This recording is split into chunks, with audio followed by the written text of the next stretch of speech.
अस्सलामुअलैकुम, good morning Lahore. आप सब लोगों को जुम्मा मुबारक जनाब। एक नई सुबह के साथ मैं हूं आपकी होस्ट मुनीबा आसिफ और आप देख रहे हैं अपना पसंदीदा प्रोग्राम जागो लाहौर। इस उम्मीद और इस दुआ के साथ कि आप लोग इस वक्त जहां कहीं भी होंगे ठीक ठाक होंगे। और आज आपको पता है जुम्मे का मुबारक दिन है, तो क्यों ना हम अपने प्रोग्राम का आगाज भी हजरत वासिफ अली वासिफ के एक खूबसूरत से कॉल से ही करें। तो वासिफ अली वासिफ का कॉल है कि परेशानी इंसान के साथ साथ रहती है और उसका हल उस वक्त तक मुमकिन नहीं होता जब तक जिंदगी देने वाले से उस परेशानी का हल ना मांगा जाए।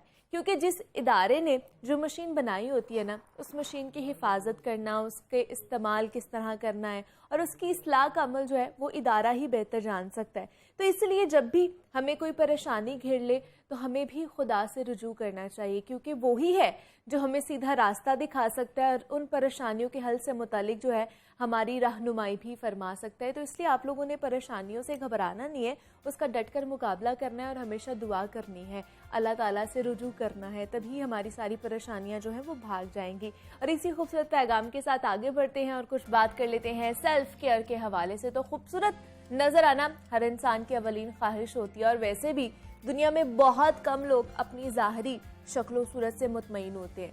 किसी को पतला होने का शौक होता है तो किसी को अपना दुबलापन पसंद नहीं आ रहा होता है, किसी को अपनी आंखों की रंगत नहीं पसंद आती तो किसी को अपनी जिसामत पसंद नहीं आती है। लेकिन अब हम देखते हैं कि मेडिकल साइंस बहुत तरक्की कर चुकी है और जैसा आप नजर आना चाहते हैं वैसा हुलिया अपनाना भी अब मुमकिन हो चुका है। और मेडिकल साइंस और कॉस्मेटिक इंडस्ट्री की तरक्की की बदौलत मर्द हो या फिर खवातीन, उन सबके लिए खूबसूरती बढ़ाने के नित नए तरीके भी मुतारिफ हो रहे हैं मार्केट में। कॉस्मेटिक सर्जरी की मदद से चेहरे के मुख्तलिफ हिस्सों जैसे कि आप आंख, नाक, चेहरे पर झुर्रियों के खात्मे के लिए फिलर्स का इस्तेमाल करते हैं, बुटॉक्स और हेयर ट्रांसप्लांट किया जाता है और बाज़ औक़ात कॉस्मेटिक सर्जरी के नुकसानात भी सामने आते हैं। इस मौजू पर आज के शो में हमने बात करनी है कि फिलर्स और बोटॉक्स वगैरह करवाने के क्या क्या असरात हो सकते हैं और उन प्रोसीजर के मुज़र असरात से कैसे बचा जा सकता है। इस पर हम बात करेंगे। हमारे साथ इस वक्त मौजूद है डॉक्टर बिनिश रांझा है, एस्थेटिक फिजिशियन है। डॉक्टर बिनिश, आपको खुश आमदीद कहती हूँ जागो लाहौर में। कैसी हैं आप? अल्हम्दुलिल्लाह, आई एम गुड। डॉक्टर बिनिश, आज हमने बात करनी है फिलर्स और जो बोटॉक्स कराते हैं उसके हवाले से, और बाकी गर्मियाँ भी आने वाली हैं तो स्किन रिजीम हमारी कैसी होनी चाहिए। सबसे पहले बात कर लेते हैं बोटॉक्स और फिलर्स के हवाले से। तो मुझे बताइए कि ये सबसे डिफरेंस बता दें कि दोनों में है क्या और होते क्या हैं। सबसे पहले तो इन दोनों में ये दोनों एंटी एजिंग के लिए यूज़ होते हैं, मगर इन दोनों में काफ़ी डिफरेंस है। बोटॉक्स जो कि रिलैक्सेंट है, मसल को रिलैक्स करता है। अच्छा। और जो फिलर है, जैसा कि उसके नाम से पता चलता है कि वो फिल अप करता है, ऑगमेंट करता है या शेप करने के लिए यूज़। अच्छा। तो ये दोनों they are totally different but they are use synergetically, कि आप एक ही टाइम पे दोनों चीज़ों को यूज़ करके एक लुक क्रिएट कर सकते हैं। ठीक है, मतलब ये दोनों अपनी अपनी जगह इस्तेमाल होते हैं। जी, और ये बिल्कुल आपस में मुख्तलिफ है, डिफरेंस है दोनों में। तो मुझे बताइए कि फिलर्स अगर बात की जाए या बोटॉक्स की बात की जाए तो हम देखते हैं कि बहुत सी लड़कियां आजकल बोटॉक्स करा रही हैं। और तो मुझे बताइए कि ख़ास मकसद के लिए कराया जाता है कि खुद की जो आंखें, नाक या फिर बाकी चीज़ें, होंठ वगैरह, इनको ठीक करने के लिए किस मकसद के लिए ज़्यादातर लड़कियां या मर्द भी आप लोगों के पास आते हैं? टू बी वेरी फ्रैंक, सबसे ज़्यादा जो हमारे पास अब आना शुरू हुए हैं पेशेंट्स, वो अर्ली एज में भी आना शुरू हो गए। एक अवेयरनेस डेवलप हो गई है लोगों में कि उन्होंने अपनी केयर, सेल्फ केयर कैसे करनी है, और लाइफ एक्सपेक्टेंसी बढ़ गई है। तो दे नो कि they want to good look even in their late time. अच्छा, ठीक है। And second, coming to the point कि आप बोटॉक्स करवाना शुरू हो गए हैं, तो बोटॉक्स सिर्फ किसी एक ज़ाहिरी उसके लिए नहीं है, ये एज ए ट्रीटमेंट भी यूज़ होता है। It's not just anti wrinkle या आपकी स्किन को स्मूथ आउट करने के लिए, रिंकल्स निकालने के लिए इस्तेमाल होता है। ये आपके मुंह को पतला करने के लिए भी यूज़ होता है। ये आपको आपकी माइग्रेन के लिए भी यूज़ होता है। बहुत सारी लड़कियां या लड़के जिनको एक्सेसिव स्वेटिंग का प्रॉब्लम होता है, उनके लिए ये यूज़ होता है। उस कंडीशन को हम हाइपर हाइड्रोसिस बोलते हैं, उसके दरमियान में भी ये यूज़ होता है। तो इसके काफ़ी सारे फ़वाइद हैं। हेयर फॉल के लिए बोटॉक्स यूज़ होता है। बोटॉक्स की अभी बात जी, हम सिर्फ अभी बोटॉक्स की बात कर रहे हैं। तो थ्रू आउट बॉडी ये डिफरेंट जगहों पे यूज़ होता है और इसके डिफरेंट जगहों पे डिफरेंट काम है, लेकिन वो काम इसी तरह है कि ये रिलैक्स करता है, उन जगहों को जाके रिलैक्स करता है। अच्छा। और वो रिजल्ट हम डिफरेंट जगहों पे जब डिफरेंट चीज़ को रिलैक्स करेगा तो हमें उससे डिफरेंट रिजल्ट आएगा। और ये मुझे बताइए, ये प्रोसीजर सेफ है?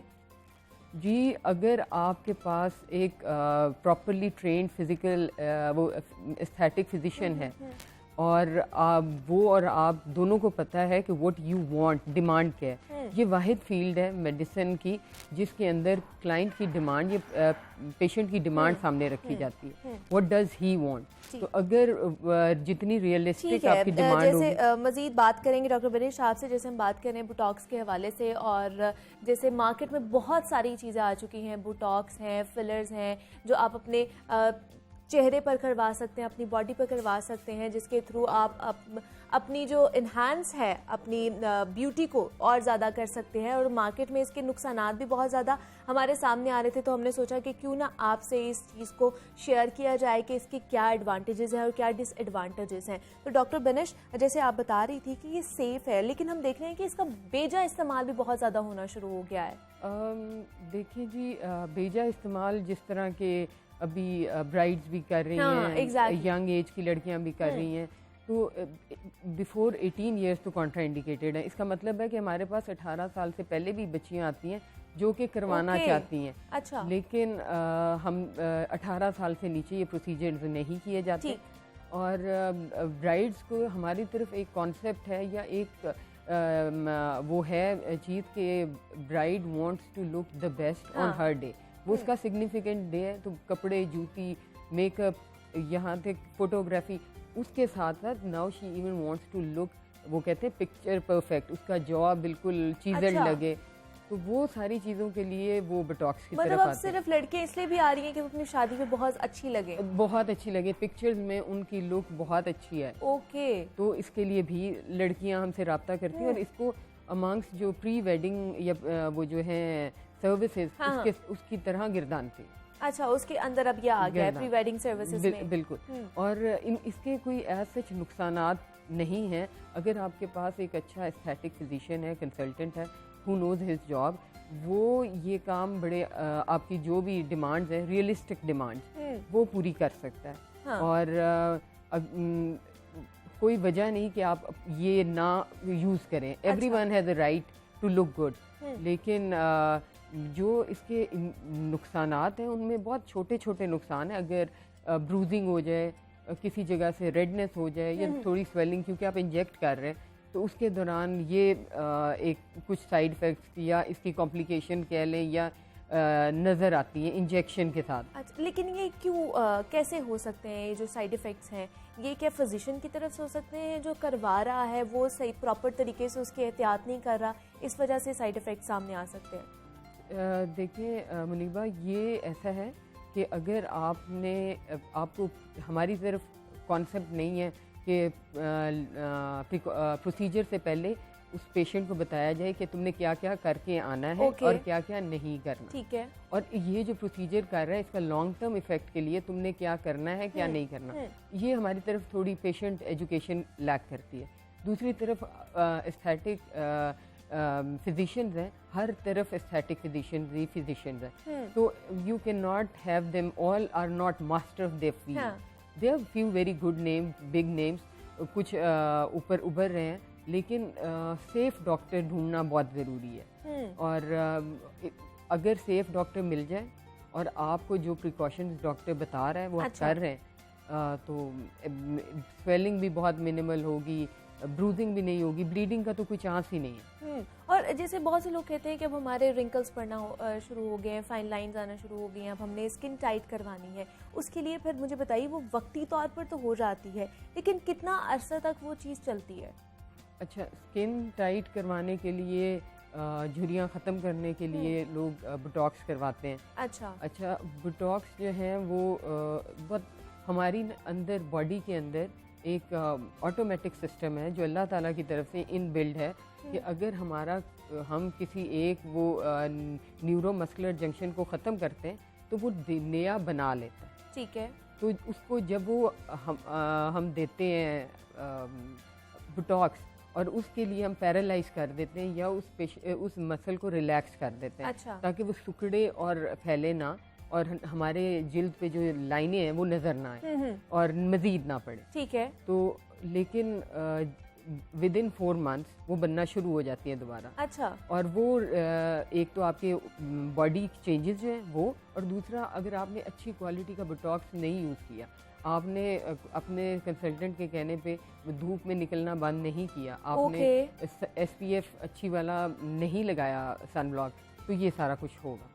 लेकिन अगर इसको अच्छे तरीके से अगर इसकी टेक केयर की जाए तो कितना लॉन्ग लास्टिंग है? 6 मंथ चलता है। लेकिन फिर कितने सेशंस लेने पड़ते हैं अगर इसके बोटॉक्स के? बोटॉक्स का एक ही सेशन होता है। अच्छा। उसके 15 दिन बाद 7 से 15 दिन बाद दोबारा बुलाया जाता है आपको टॉप अप करने के लिए, कि कोई साइड ऊपर नीचे ना हो, कोई डिफरेंस ना रह गया हो, क्योंकि ऑब्वियसली ह्यूमन हैंड है, to air is human.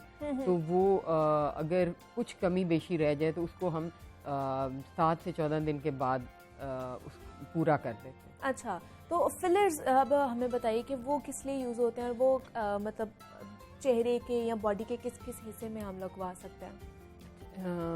Fillers जो हैं, जैसे कि उनका नाम वो स्पेसिफाई करता है कि दे फिल इन। हाँ। इसके 3 तरह के काम होते हैं। ऑगमेंट करता है, फिल करता है, ओके, और उसके बाद शेप करता है। ठीक है। तो अब हम देखेंगे कहाँ कहाँ पे ये ऑगमेंट करता है। ये आपको चिन में डालते हैं, चीक के ऊपर, चीक बोन के ऊपर डालते हैं, तो इंजेक्ट करते हैं, तो ये यहाँ से ऑगमेंट करता है। उसके बाद चिन के अंदर इसे ऑगमेंटेशन करवाते हैं। अच्छा। शेप अप करते हैं हम इससे आपकी वी लाइन, जिसको वी लाइन बोला जा रहा है आजकल, जॉ लाइन को प्रोमिनेंट करने के लिए एक बहुत ट्रेंड चल रहा है। उसके लिए अंडर आई जो आपके हॉलोनेस है उसके अंदर आप फिलर डालते हैं ताकि वो ख़त्म हो जाए। अच्छा, ठीक और है। इसके अलावा नेजो लेबियल फोल्ड जो कि आपके लाफ लाइंस हैं, जिनको रूटीन में लाफ लाइंस बोला जाता है, वो, और राइनोप्लास्टी के लिए भी फिलर्स यूज़ किए जाते हैं। और बहुत से लोग हैं अपने होंठों के लिए भी यूज़ करते हैं, वो बोटॉक्स होते हैं, फिलर्स होते हैं? होंठों के लिए पहले तो सिर्फ फिलर्स का ही ज़्यादा ट्रेंड था। अच्छा। लेकिन अब बोटॉक्स भी यूज़ हो रहे हैं, और फिलर्स का की तरह बोटॉक्स में भी रिजल्ट्स बड़े प्रॉमिसिंग हैं। आप इसके बोटॉक्स में आप क्यूपिड बो, जो कि आपके ऊपर वाले होंठ का दरमियानी हिस्सा है, उसके अंदर और कॉर्नर्स ऑफ योर माउथ, आप वहाँ पे इंजेक्ट करते हैं बोटॉक्स, और उससे आपका लिप जो है वो फुलर लगना शुरू हो जाता है, और वो आउटवर्ड उसकी एक जो फेज होती है वो आउटवर्ड फेस करना शुरू हो जाता है। तो और उससे लगता है कि आपका लिप जो कि एक्चुअल में नहीं इन्हेंस होता, वो सिर्फ एक इल्यूजन क्रिएट करता है, या एक लुक क्रिएट हो जाती है कि you have a Fuller upper lip. तो और इसकी टाइम लिमिट फिर कितनी होती है डॉक्टर? इसकी भी 6 महीने। 6 महीने होती है, और उसके बाद दोबारा से फिर हमें करवाना पड़ता है? जी बिल्कुल, हमें दोबारा। और फिलर्स की कितनी टाइम लिमिट होती है? फिलर्स की टाइम लिमिट होती है 8 से 12 महीने। अच्छा, और फिर उसके बाद हमें दोबारा से सिटिंग लेनी पड़ती है? और इसकी एक सिटिंग मैक्सिमम कितने कॉस्ट करती है? It depends what kind of filler is being used. अच्छा। It depends how many fillers are being used, and उसके अलावा which doctor you are consulting with. क्योंकि हमने देखा हमारे पास बहुत सारी प्राइस रेंज डिफरेंट आती है, तो जो गैर मेयारी है वो बहुत सस्ता आ रहा होता है, बट आपको वो बहुत कॉस्ट करता है as far as your health is concern. Exactly, मतलब 5-5 हज़ार में भी बहुत से जो लोग बहुत से, बिल्कुल आप सही कह रहे हैं, लगवा रहे हैं लोग। लेकिन आपने ये देखना है कि जनाब कि वो सही भी है कि नहीं है। अगर आपने कुछ अपने फेस के साथ करवाना है, लेकिन एटलीस्ट पता कर लें कि वो फिजिशियन सही भी है कि नहीं, क्योंकि इसमें भी क्वैकरी बहुत ज़्यादा आ चुकी है। तो मुझे बताइए, आजकल हम लोग परमानेंट मेकअप भी बहुत ज़्यादा देख रहे हैं कॉस्मेटिक इंडस्ट्री में, कि लोग लिप टिंट भी करवा रहे हैं, जो है ब्लशन भी लगवा रहे हैं, इवन के अब जो है वो लाइनर भी लगवाया जा रहा है। तो इस हवाले से बताइए, इसके कोई साइड इफ़ेक्ट्स तो नहीं? यहाँ पे अगर तो ऑर्गेनिक चीज़ें यूज़ हो रही हैं तो इसके साइड इफ़ेक्ट्स नहीं है, और ये परमानेंट नहीं है, सेमी परमानेंट। अच्छा, सेमी परमानेंट होते हैं, ठीक है। और साइड इफ़ेक्ट्स इसके यही हैं कि अगर आपका हैंडलर जो कि आपका फिजिशियन है, एस्थेटिक फिजिशियन, उसके हाथ नहीं इतने अच्छे, ड्रॉ करने में या वो अपना काम करने में, तो फिर आपको इसके ये इतना सेफ नहीं है, फिर ये इतने प्रॉमिसिंग रिजल्ट्स नहीं देगा। लेकिन if the aesthetic physician is good and he knows his job, तो you can go for it. अच्छा। और नॉर्मली ऑर्गेनिक के अंदर जो वो एक वजू वाला कॉन्सेप्ट है वो भी हैंडल हो जाता है कि आप ऑर्गेनिक है और उसके अंदर से पास थ्रू हो रहा है वाटर। लेकिन फिर मुझे बताइए, जैसे मार्केट में बहुत सारे जो है ये चीज़ें कर रहे हैं, वो चाहे बोटॉक्स हो जाए, फिलर्स हो जाए या इस तरह की चीज़ें हो जाए, हमें पता कैसे चलेगा कि वो प्रोफेशनल है? कोई साइंस एंड सिम्टम्स या कुछ ऐसी चीज़ होनी चाहिए कि हम अगर डॉक्टर के पास जाएं तो हमें पता चल जाए कि ये अपनी फील्ड में प्रोफेशनल है, हम किसी क्वाक के पास नहीं चले गए? जब आप जाएं तो मरीज को पूरा राइट होता है, अच्छा, पेशेंट को जज, वो डॉक्टर को जज करे, उससे पूछे, हर किस्म की इंफॉर्मेशन मांगे। और जब आप जाएं अपना प्रोसीजर करवाने के लिए, उससे पहले अपने आप को खुद एजुकेट करें, so that you know where I am going and what it would take। तो मैम सर जितनी भी उसका बैकग्राउंड है, रिसर्च करके जाएं उस डॉक्टर के बारे में, ताकि आपको पता चले। डॉक्टर बिनिश रांझा हमारे साथ मौजूद हैं और स्किन स्पेशलिस्ट थी। डॉक्टर बिनिश, बहुत शुक्रिया आपके वक्त का, आप यहाँ पर आई हैं और हमने बात की है बड़ी इंपॉर्टेंट टॉपिक के ऊपर, और उम्मीद करते हैं कि आप लोगों की बहुत सारी जो चीज़ें हैं वो क्लियर हो गई होंगी।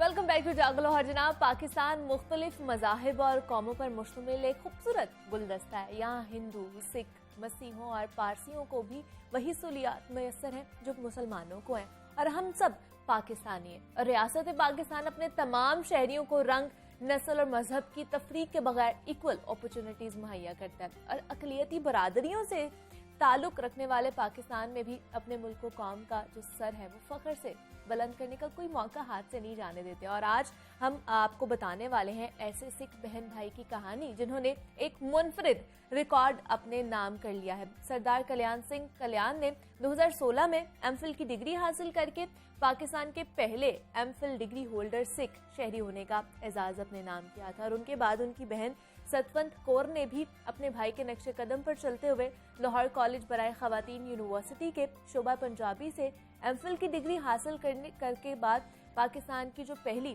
एमफिल डिग्री होल्डर सिख खातून होने का एजाज़ अपने नाम किया। और अब सरदार कल्याण सिंह कल्याण ने पीएचडी की डिग्री हासिल करके पाकिस्तान के पहले पीएचडी सिख शहरी होने का एजाज़ हासिल कर लिया, और उसके साथ साथ उन्हें पाकिस्तान के पहले सिख असिस्टेंट प्रोफेसर होने का भी एजाज़ हासिल है।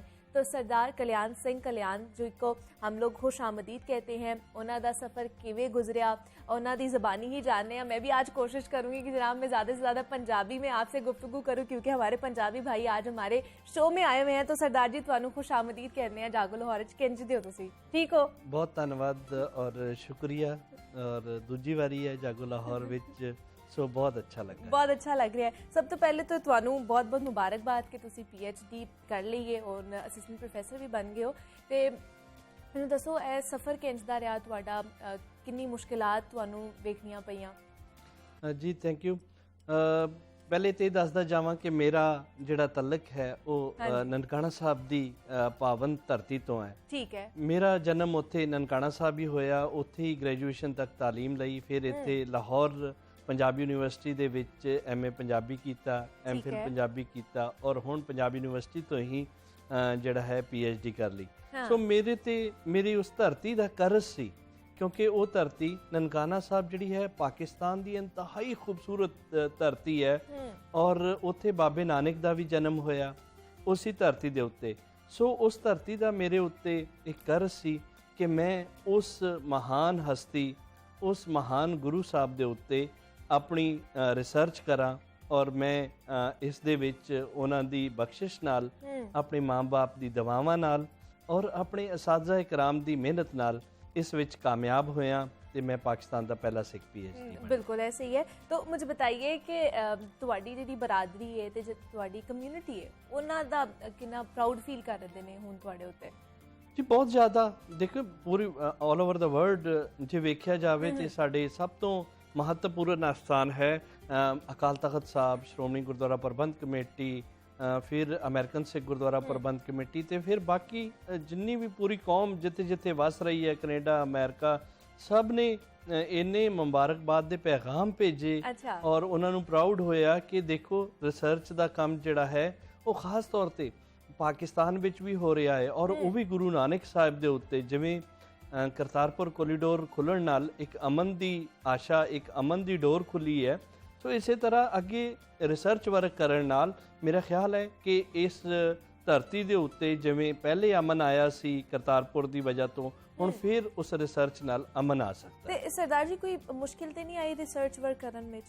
और नहीं, कोई खास मुश्किल नहीं आई क्योंकि मैं खास तौर ते अपने असातिज़ा इकराम दा शुक्रिया अदा करदा हाँ। उन्हां दी मेहनत सदका प्रोफैसर डॉक्टर नवीद शहजाद साहब दा नाम है खास तौर ते लवांगा कि उन्होंने बहुत ज़्यादा मेरे नाल मेहनत की और इस दी वजह तो उन्होंने शायद बहुत सारिया मुश्किलात उन्होंने पेश आईयां कि ये सब्जैक्ट क्यों दिता होया, किवें दिता होया, लेकिन ओवरऑल पंजाबी यूनिवर्सिटी के सारे असातिज़ा इकराम जिहड़े ने उन्होंने बहुत ज़्यादा अप्रीशिएट किया और फिर वेख्या कि पूरी खास तौर पर साडे वीसी साहब डॉक्टर नियाज साहब उन्होंने जिहड़ा है वो मेरी पग नूं हमेशा उच्चा रखिया है। ते मैं ਇਹ जानना चाहांगी ਤੁਹਾਡੇ वालिदैन ਉਹਨਾਂ ਦੀ ਕਿੰਨੀ ਵੱਡੀ ਹੱਥ ਹੈ ਤੁਹਾਡੀ ਕਾਮਯਾਬੀ ਦੇ ਪਿੱਛੇ? जी कोई शक नहीं है, मेरे वालदैन जिहड़े ने मेरे वालिद साहब और मेरे माता जी, मेरी माँ जी ने हमेशा ही उन्होंने पाकिस्तान च रहण नूं तरजीह दित्ती। अच्छा। फिर उस वेले दी जिहड़ी 47 ਦੀਆਂ सख्तियां बर्दाश्त कीतियां, फिर इत्थे ही रहे और फिर गवर्नमेंट जॉब की मेरे वालिद साहब ने। अच्छा। और फिर गवर्नमेंट ऑफ पाकिस्तान ने उन्होंने लाइफ जॉब दी। अच्छा। हाँ जी, अखीरली सावां तक वो अपनी नौकरी जिहड़ी है वो करते रहे। सो मैं उन्हां दी जिहड़ी उस सेवा दा फल हाँ, मैं उन्हां दी उस तपस्या जो उन्होंने गुरुद्वारे दे विच कीती, मैं उस दी उम्मीद हाँ, उन्हां दी उस ख्वाहिश सी कि मैं अपनी रिसर्च दे मैदान विच अपने बाबे नानक दी जिहड़ी वो सेवा करते रहे ने उस दे उत्ते मैं अपनी खोज करा ते ज़ाहिर है उन्हां दीयां दुआवां हमेशा मेरे नाल रहीआं ने। तुसी एक मेरे ख्याल है पाथ बना दिता है हुण बाकी सिख बरादरी वास्ते भी कि मतलब वो आन तेरे उत्ते रिसर्च करन। बिल्कुल कोई शक नहीं, हुण ते आने वाली नस्ल जिहड़ी है वो सिख बरादरी तो अलावा साडे मुस्लिम पंजाबी ने उन्हां नूं अपने पंजाबी जिहड़े है ने, क्योंकि गुरु साहब ने सारा क्लासिकल पोइट्री, अगर बाबा फरीद दी पोइट्री है तो उसनूं भी क्लासिकल है, वो भी बाबा नानक ने इकट्ठी कीती है। अगर होर मुस्लिम जिहड़े गुरु ग्रंथ साहब विच विराजमान हन उन्हां दी पोइट्री भी सारी साडे गुरु साहिबाना ने इकट्ठी कीती है। साडे गुरु साहिबाना दी हमेशा सांझ रही है मुसलमान पीर फकीरां नाल। सो ये सांझ जिहड़ी है हुण रिसर्च दे विच आ चुकी है और आने वाली नस्ल जिहड़ी है मेरा ख्याल है कि इस तो ज़्यादा फायदा उठा सकती है।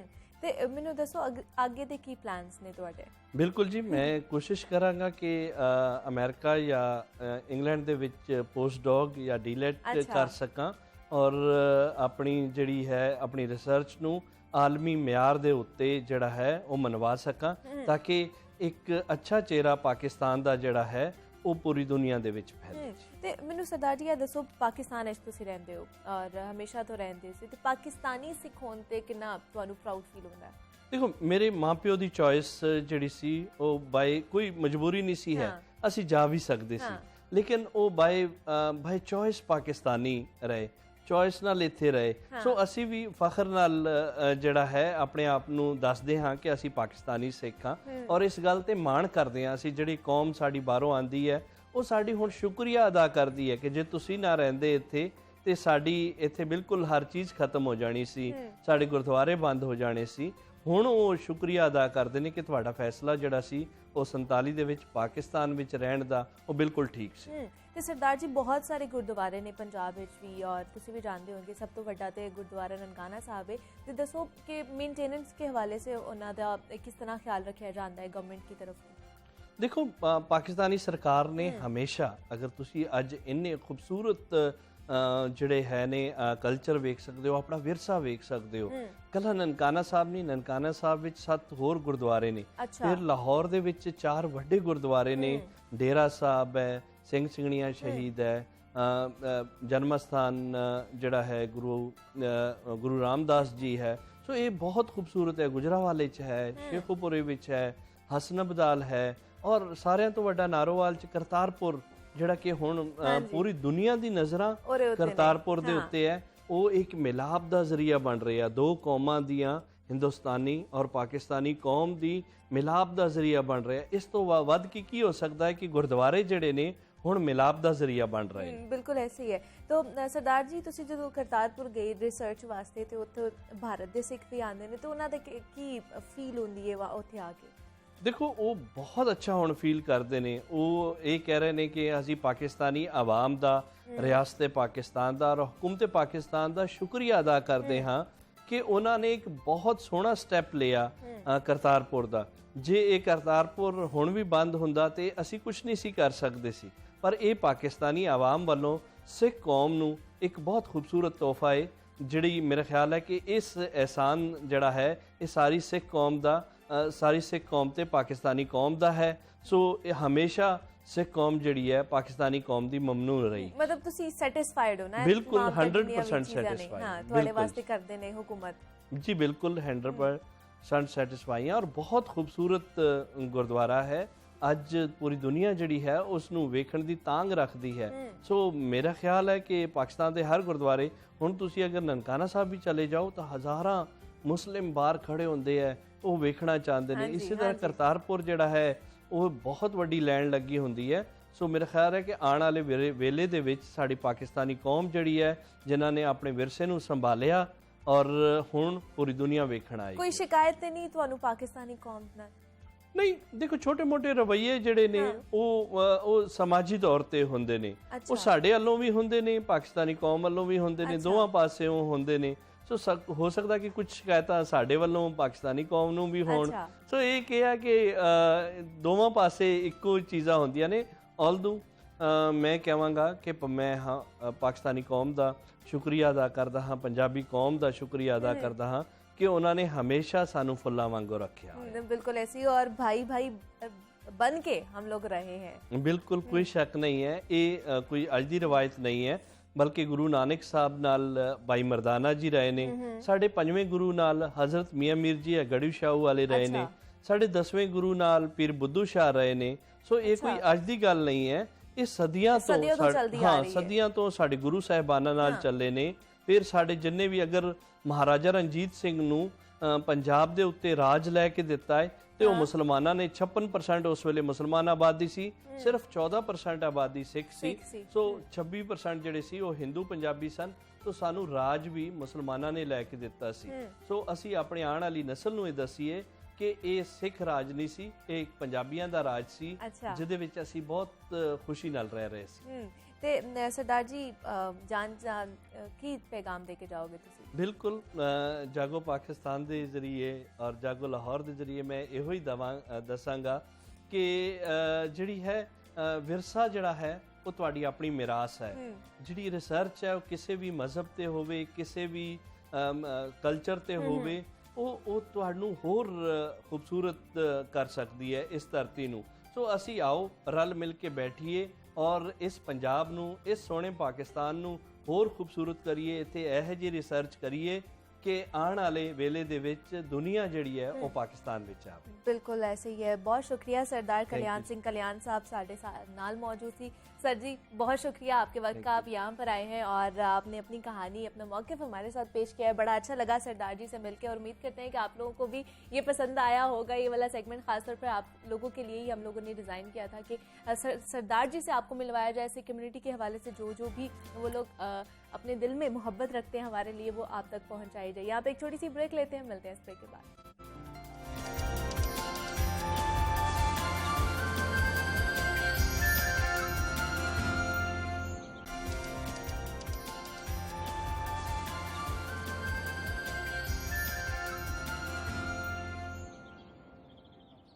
वेलकम बैक टू जागो लाहौर। जनाब ब्रेक से वापस आ चुके हैं। सेगमेंट है हमारा लाहौर की दुनिया, जिसमें हम लाहौर और लाहौरियों को दरपेश मसाइल का जिक्र करते हैं। और जनाब आजकल जो सबसे बड़ा मसला है वो है महंगाई का, और मेरा ख्याल है कि सिर्फ लाहौरियों का मसला नहीं है बल्कि हर शहरी का मसला ये बन चुका है। अशे खुर्द नोश की कीमतों में मुसलसल इजाफा ही होता जा रहा है, और ख़ास तौर पर ब्रॉयलर और पोल्ट्री मसनूआत की कीमतों में मुसलसल इजाफा देखने को मिल रहा है।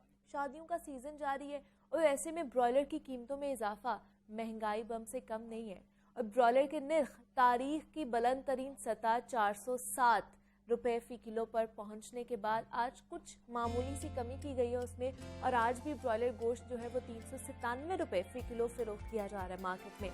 ब्रॉयलर की कीमतों में क्यों मुसलसल इजाफा होता जा रहा है? 150 से 200 रुपए तक बिकने वाला जो चिकन है वो अब डबल कीमतों पर क्यों फरोख्त हो रहा है, इस पर आज हम बात करेंगे। हमारे साथ इस वक्त मौजूद है अब्दुल करीम भट्टी साहब है, regional chairman Pakistan poultry association है, और उनके साथ हमें ज्वाइन किया है नुमाइंदा लाहौर न्यूज़ अब्दुल कादिर ने। सर आपको भी खुश आमदीद कहती हूँ। अब्दुल कादिर आपको भी खुश आमदीद कहती हूँ। सर आप इसे स्टार्ट करेंगे। मार्च के स्टार्ट से लेके अभी तक जो है वो खुशरुबा इजाफा हुआ है चिकन की कीमतों में, तकरीबन 100 रुपए तक का इजाफा हुआ है। क्या वजह है इसकी? क्योंकि लोग तो है सस्ता प्रोटीन समझ के खाते हैं कि प्रोटीन की जो कमी है वो इससे पूरी हो जाएगी, लेकिन अब वो उनसे भी पीछे चली गई है कि वो अफोर्ड ही नहीं कर पा रहे हैं सस्ता प्रोटीन भी खाने के लिए। लेकिन ये एक लाइफ स्टॉक का काम है। अच्छा, हम रेफरेंस क्या लेते हैं कि जब ऐसा रेट एक वक्त था जिस वक्त फार्मर जो है ना नुकसान कर रहा था बहुत ज़्यादा और बंद हो रहा था। अच्छा, उसको रेफरेंस लेंगे तो आज लगेगा जी जिस तरह ये वाकई कीमत दुगनी या 2.5 गुना हो गई। असल इसका फिनोमेना हमें समझने की ज़रूरत है, क्योंकि ये जो मार्केट रेट है ये कोई डिसाइड नहीं करता, ये मार्केट सप्लाई डिमांड की जो रेशो है वही डिसाइड करता है। अच्छा, ठीक है। शाम को जिस कीमत पे फार्मर अपनी कमोडिटी बेचने पे राज़ी होता है या बायर और सेलर के दरमियान जो फैसला होता है उसके ऊपर गवर्नमेंट की जो है उसके ऊपर फैक्टर्स लगा के तो मार्केट में उसकी कीमत नज़र आ जाती है। रात को अगर फार्म के ऊपर 10 रुपये कम होगा तो आज सुबह 10 रुपये कम आपको वो शेल्फ पे नज़र आ गई। ठीक है। तो इसका जब तक हम लोग फिनोमेना नहीं समझेंगे ना तो ये पता लगता है जी कि जिस वक्त तो वो 150 रुपये किलो है फार्मर मर रहा है उस वक्त सब सुकून में है, कोई इशू नहीं है, ना माफिया है ना कोई मसला नहीं है। जिस दिन वो उसका कीमत नॉर्मलाइज होती है, सही कीमत पे आती है, उस वक्त वो फिर एक किस्म की एक्यूजेटिव किस्म की एक्यूजिशंस उसके ऊपर लग जाती हैं कि ये मुनाफाखोरी करते हैं। अच्छा। और उससे मेरा ख्याल है कि सबसे ज़्यादा नुकसान पोल्ट्री को ये होता है कि उनकी जो कंज्यूमर और प्रोड्यूसर रिलेशनशिप है ना वो ख़राब होती है। वो समझता है कंज्यूमर के ये मुनाफाखोर हैं, ये मुझसे एक्सप्लॉइट करते हैं और मुझसे नाजायज़ मुनाफा लेते हैं। वेयर एज के जो पाकिस्तान की जो पोल्ट्री मार्केट है ना, अब दुनिया में पोल्ट्री इस तरह नहीं बिकती। अच्छा। ये तो एक फ्रेश बर्ड मार्केट इतनी बड़ी दुनिया में अब कहीं नहीं है कि आपने सुबह वहाँ से ब्रॉयलर फार्म से लिया और शाम तक वो ज़िबा होके कट के पहुँच गया। तो इस किस्म की मार्केट में, फ्रेश बर्ड मार्केट में पेरिशेबिलिटी बहुत होती है और उसके साथ साथ वो वोलेटाइल बहुत होती है। उसने तो एक दिन में बेचनी है। तो इसमें ये आपको बड़ा डब्ल्यू कर्व होगा, बहुत नीचे भी कीमत जाएगी। अच्छा। बहुत ऊपर भी जाएगी, सप्लाई डिमांड लेकिन सर हम तो देख रहे हैं ऊपर ही जाती जा रही है। अब्दुल कादिर आप क्या कहेंगे इसके ऊपर? रोजाना की बुनियाद पर आपसे हम भी पढ़ लेते हैं कि महंगाई का क्या है, क्या बन रहा है ब्रॉयलर की कीमतें, और मुस्तहकम हमें कभी भी नजर नहीं आई है, ऊंची होती नजर आई है। अच्छा, इसमें यह है कि जो पोल्ट्री फार्मर है या जिस तरह करीम भट्टी साहब बता रहे थे, इन्होंने जितने भी फैक्टर्स बताए हैं वो सभी के सभी जो हैं वो सरकार से रिलेटेड है। अच्छा। क्योंकि हुकूमत से रिलेटेड है, क्योंकि हुकूमत माफिया कहती है, ये जो है वो नहीं मानती। हमने कभी माफिया नहीं कहा, हमने यही कहा है कि सप्लाई कम होने से कीमतें ज़्यादा हुई। सप्लाई क्यों कम हुई है, वो उसकी वजह क्या सामने आ रही है, ये एसोसिएशन को देखना पड़ेगा और गवर्नमेंट को देखना पड़ेगा। जहाँ तक रही 150 रुपए की बात, तो अब तो पिछले तकरीबन को 1.5 साल से 150 रुपए तक नहीं पहुंचा। 150 रुपए में फार्म रेट हो सकता है, लेकिन कंज्यूमर रेट जो है वो 150 रुपए तक नहीं आया। तकरीबन जो है वो पिछले 2-3 माह में अगर हम ब्रायलर गोश्त की बात करें, चिकन मीट की बात करें, तो उसकी कीमत जो है वो तकरीबन 280-290 तक आई है। उसके बाद जो है वो फिर एक बार बढ़ती 300, 350 और 450 और अब 400 की सतह पर पहुंच चुकी हुई है। सबसे बड़ी बात यह है कि जो डिमांड एंड सप्लाई की बात हो रही है, डिमांड एंड सप्लाई जब तब भी बढ़ेगी जब एक मज़दूर 250 रुपए में या 300 रुपए में 1 किलो ब्रायलर ख़रीद के अपने बच्चों को खिलाना चाहेगा तो उसे मिले। हाँ। और अगर वो 300 रुपए में 1 किलो गोश्त ख़रीदेगा मुर्गी का तो वो एक किलो बिकेगा, और अगर वही 300 रुपए में उसे आधा किलो या पौना 1 किलो मिलेगा तो जो सप्लाई डिमांड जो है वो तो कम होगी। हो जाएगी, हाँ। 200 रुपए में एक शख्स जो है वो 1 किलो मुर्गी खरीद लेता है, 200 रुपए में आजकल वही शख्स जो है वो आधा किलो मुर्गी खरीद रहा है, तो डिमांड तो कम होगी। जब डिमांड कम होती है तो फिर कीमतें नीचे आती हैं, और जब कीमतें नीचे आती हैं तो उसके बाद फिर क्या होता है कि फार्मर जो है वो अपनी पैदावार जो है कम कर देता है। अब सबसे हैरानकुन बात यह है कि ब्रायलर की कीमतें जो हैं वो इस वक्त ना तो एक फार्मर के कंट्रोल में, अच्छा, ना प्राइस कंट्रोल कमेटी के कंट्रोल जो है कंट्रोल में। प्राइस कंट्रोल कमेटी जो है वो ब्रायलर की कीमतों पे इतना चेक एंड बैलेंस भी नहीं रखती, क्योंकि जो सरकारी नरखनामे जारी होते हैं, अगर आज 397 रुपए है तो शहर में 397 में ही बिक रहा होगा जो बंद ब्रायलर का गोश्त है। जैसे उन्होंने कहा कि इसकी कोई कमेटियां नहीं है जो इसके कीमतें तयन करती हैं कि कितनी कीमत पे ये चलना है या बिकना है। ये हाँ, जिस तरह सब्जियां और ब्रायलर और अंडे और फल हैं, हाँ। इनकी कीमतें जो है डिमांड एंड सप्लाई पे जो है वो अच्छा, तयन की जाती ठीक हैं कि डिमांड क्या है। क्या अब जब सब्जियों की कीमतें रोजाना सरकारी नरखनामों में जो दर्ज की जाती हैं उसमें होलसेल अलग होती है, परचून अलग होती है। इसी तरह पोल्ट्री में जो ब्रायलर की परचून कीमत है वो अलग है, होलसेल जिंदा की कीमत अलग है, और जो सारिफ को गोश्त देना है वो भी अलग है। ये तमाम कीमतें जो हैं ये मार्केट तय करती है। लेकिन मसला ये है कि अगर मार्केट 600 रुपया तय करेगी तो क्या 600 रुपये पे ही हमें आमीन कह देना चाहिए? अगर मार्केट जो है वो 100 रुपया तय करेगी तो क्या जो एक फार्मर है उसको उसी पे आमीन कह देना चाहिए, या इस मसले को मुस्तकिल तौर पर हल भी करना जो है वो ज़रूरी है या नहीं? इस वक्त की सूरत हाल ये है कि जब से 400 का एक फिगर जो है वो एक नफसियाती हिंसा लगा है इसके साथ पिछले तकरीबन को 4-5 दिनों से, आप यकीन जाने कि जो ब्रायलर शॉप का ताजिर है वो सख्त परेशान है, और वो कह रहा है कि अगर इस वक्त शादी का सीज़न ना हो तो शायद बिक्री जो है वो बिल्कुल भी ना हो, क्योंकि एग्जैक्टली, हाँ। उसकी वजह यह है कि जो 500, 700 या 1000 रुपया कमाने वाला यौमिया उजरत पे जो अक्सरियत इस शहर की जो है वो तो क्या वजह ये भी हो सकती है कि शादी सीजन है इस वजह से ये 400 का फिगर जो है टच कर रहा है? इसमें जो शादी सीजन जो है वो सिर्फ और सिर्फ इसको बचा रहा है। अच्छा, अगर ये शादी ना हो, शादी सीजन ना हो तो यही एक बार फिर जो है वो पोल्ट्री फार्मर पैदावार कम कर देगा, पैदावार ख़त्म कर देगा। अब होता यह है कि लाहौर को तकरीबन 11 लाख से 12 लाख केजी ब्रायलर जो है वो यौमिया चाहिए है, ये इसकी कंजप्शन है। अब यहाँ पे 12 लाख सप्लाई होगा केजी तो कीमतें जो है वो एतदाल की तरफ होंगी, मुस्तहकम होंगी। और अगर इसमें जो सप्लाई है वो ही 8 लाख या 9 लाख होगा तो कीमतें जो है वो नीचे तो आएंगी। कैसे आप लोग इसको मेक श्योर कर रहे हैं कि जो है प्लान आउट किया जाए, एक पॉलिसी ऐसी बनाई जाए कि कीमतें जो है वो एटलीस्ट मुस्तहकम तो रहे? देखिए जी, पेरिशेबल चीज़ की मुस्तहकम नहीं हो सकती। अगर पेरिशेबिलिटी दुनिया ने ख़त्म की है, उसको प्रोसेसिंग में डाल दिया, उसकी शेल्फ लाइफ बढ़ा दी। नहीं करीम साहब, इसके पीछे कोई ना कोई तो वजह तो होगी। हम आपको इल्ज़ाम नहीं लगा रहे, गवर्नमेंट की नेग्लिजेंसी है। लेकिन मैं ये कहने की कोशिश कर रहा हूँ कि ये जो है ना फिनोमेना के जी प्राइस को कंट्रोल करना, हाँ, ये सिर्फ दिखावे के लिए है, ये प्रिचुअली हो नहीं सकता, ना हुआ है कभी। अच्छा, सप्लाई जो है ना वो कांस्टेंट होती है, सप्लाई ऊपर नीचे नहीं जाती। ठीक है। Supply in reaction to demand जो है ना वो फ्यूचर सप्लाई ऊपर नीचे होती है। आप जो चिकन खा रहे हैं ना आज, इसका 2 साल पहले इसका ग्रैंड पेरेंट हाउस हुआ है। It takes about almost 2 years before the broiler reaches to your table. अच्छा, तो सप्लाई तो पाइपलाइन में होती है, ठीक है। डिमांड ऊपर नीचे जाती है। जब डिमांड ऊपर जाती है तो रेट बढ़ते हैं, डिमांड गिरती है तो वो रेट गिरते हैं। आज भी जैसे रेट कम हुआ है इसका मतलब डिमांड गिरी है। वो 5-10 बिल्कुल इसी तरह ही है। हाँ। रात को जब वो बायर गया वहाँ पे फार्म के ऊपर, तो उसने उसको नहीं वो पैसे दिए तो उसने उसको 10 रुपए सस्ता कर दिया। ओके, ठीक है। लेकिन इसका ये देखने की बात है, ये एक ऐसी चीज़ है कि जो कि फिनोमेना है, इसको समझने ऑब्जर्व करने की चीज़ है, इसके साथ छेड़ाखानी करने की जरूरत नहीं होती। तो अगर प्राइस कमेटी जो हमारे यहाँ रवाज है ना, पूरी दुनिया ने पोल्ट्री में बड़ी तरक्की की है और कहीं भी डिप्टी कमिश्नर या थानेदार से नहीं की। उन्होंने उस बिजनेस को चलने दिया है।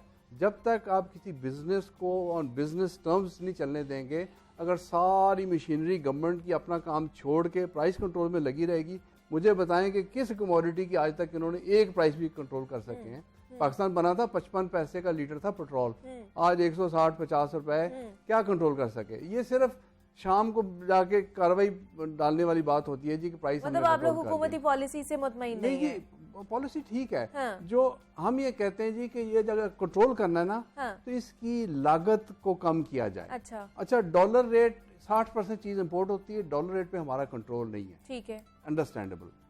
उसके बाद दुनिया में एक इन्फ्लेशन आई है रिसेंटली, 20-20 साल से मुल्कों में इन्फ्लेशन नहीं, आज अमेरिका में इन्फ्लेशन है, यूरोप में इन्फ्लेशन है, तो वो हम कुछ नहीं कर सकते उसका, क्योंकि जो इम्पोर्टेड चीज़ है वो इन्फ्लेटेड आ रही है। क्योंकि हम कर सकते हैं, हमने रॉ मटेरियल्स फूड पे, पोल्ट्री या जनरल फूड, उनकी इंपोर्ट के ऊपर इंपोर्ट टैक्स और सेल्स टैक्स लगा दिया। अच्छा, ये 30-35% का हमने बोझ डाल दिया। ये बिल्कुल इसका कोई लॉजिक नहीं है, स्वाय कीमत बढ़ाने के इसका कोई और काम नहीं है। तो हमने हर across the board 17% sale tax और इंपोर्ट ड्यूटी उस पर लगा दी। 2013 उससे पहले इंपोर्ट ऑफ रॉ मटेरियल्स के ऊपर किसी किस्म की ड्यूटी टैक्स या सेल्स टैक्स नहीं था। तो ये कम से कम इन चीज़ों को देखना चाहिए कि ये ऐसी ड्यूटी है जो काउंटर प्रोडक्टिव है, ठीक है, इसका स्वाय कीमत बढ़ने का और उसका कोई दूसरा चीज़ नहीं हो सकती। ये ऐसी चीज़ है जो गवर्नमेंट के हाथ में, उनको खत्म कर लेकिन सकते क्या आने वाले दिनों में मजीद इसमें इजाफा होगा? देखिए जी, अभी तो खर्चा है इसका? अभी ये पोल्ट्री का जो कीमत बढ़ती है ना, इनपुट कॉस्ट कहता हूँ, 2018 में ये 55 लाख थी एक शेड के ऊपर कॉस्ट। अच्छा, आज 4 साल बाद 1 करोड़ और 20 लाख हो गई।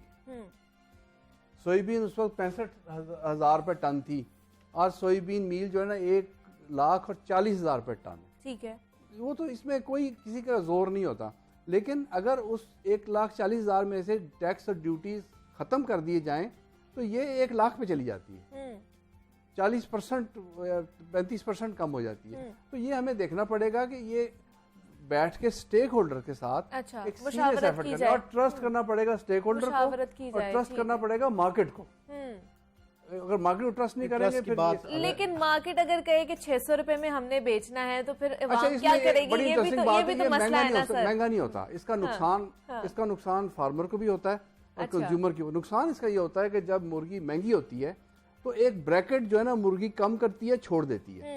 ऑलरेडी हम प्रोटीन डेफिशिएंट हैं, वो मजीद प्रोटीन डेफिशिएंट हो, इससे नुकसान होता है, इसका पॉपुलेशन को नुकसान होता है। ये नहीं होता कि वो मुर्गी जो है ना 3,000 रुपये किलो पे चली, ये नहीं होगा, कभी भी नहीं होगा। लेकिन एक और बात मैं बताना चाहता हूँ ठीक। कि मटन भी मीट है ना, बीफ भी मीट है। आप क्या एक्सपेक्ट करते हैं कि जी चिकन को मटन का कितने % होना चाहिए? यही फैसला कर लें कि मटन अगर 1,600 रुपए किलो लेकिन है तो फिर भी चिकन- सर अब बोझ तो आवाम के ऊपर ही वो पड़ा है, एक फैसला बेचारी होगा। आवाम ही पिस रही है। जो सस्ता प्रोटीन उनको मिलता था वो भी अब नहीं मिल रहा। अब्दुल करीम भट्टी साहब हमारे साथ मौजूद थे। सर बहुत शुक्रिया आपके वक्त का, आपने मौके पर अपना पेश किया। और अब्दुल कादिर नुमाइंदा लाहौर न्यूज़ ने भी हमें ज्वाइन किया था। अब्दुल कादिर आपका भी बेहद शुक्रिया। आप एक छोटी सी ब्रेक लेते हैं, मिलते हैं इस ब्रेक के बाद।